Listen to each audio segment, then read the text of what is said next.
На улице сильный запах газа.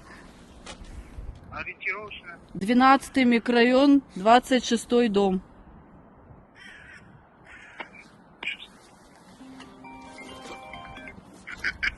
И по всему 12-му микрорайону люди жалуются.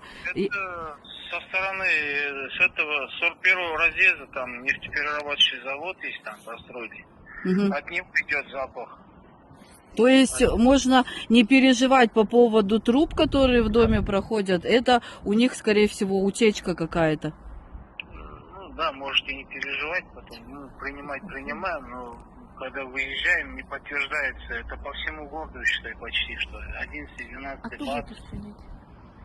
Скажите, кто будет вот это устранять? Кто вообще имеет отношение? облгаз не имеет отношения к этому?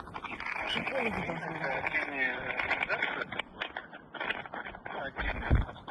отдельные отношения.